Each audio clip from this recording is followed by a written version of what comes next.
You can have the most talent in the world, and if you don't put it to work, who cares? Shit, I don't know, man. I'm just trying to get things done. you know?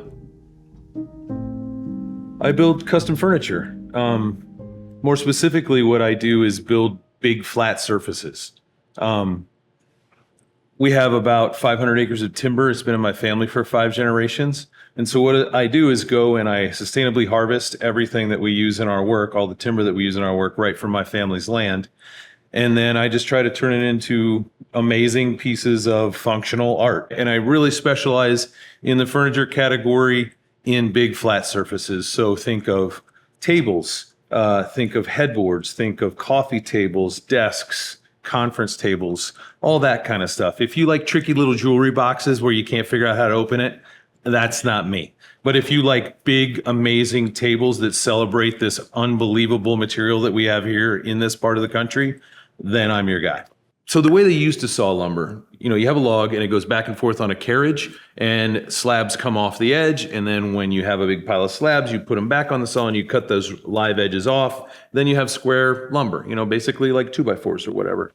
It's hard to imagine all the different variations of shapes and sizes and colors you can get out of a log when it's passed over basically a flat plane has passed through it. So these pieces come off and all of a sudden you have a river shape, or you have a bullseye shape, or you have an oval, or, I don't know what, it's an hourglass shape, you name it.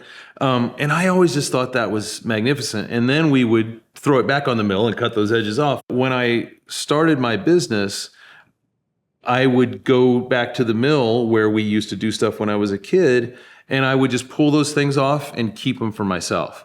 And then I learned how to sort of work with that and celebrate those natural shapes. And what does this thing really want to be? This would really make a cool coffee table, or this would be an unbelievable headboard. Honestly, I find that the further I get in my career, the less I'm sort of trying to impart my will on the materials. What we do is we try to find the right materials to do the design and the function that makes the client happy. And my sort of role in that is just to kind of get out of the way and let these beautiful materials do what they need to do what they want to do for the client. I used to do a lot more design than I do now. I mean, I could take a piece of wood and twist it to any shape you want, right? Good for me. I'm a hero. I've done something that everybody else has done. Now, could I get out of the way and let my ego calm down just a little bit and find the right piece of wood to accomplish the mission that we're trying to accomplish and have it be beautiful and just, I don't know, existing in its own sort of design space? That to me is really where I'm at probably the last 10 years with my work and with my clients. I find these pieces of wood, especially these massive pieces that we work with from time to time, to be almost like people sort of, they have their own character. And the coolest people have had some tough times and have some scars and have some flaws. And, maybe they got a little hitch in their giddy up or whatever. And that's the start of the story. That makes it really interesting. And I'm the same way with these pieces of timber that we use.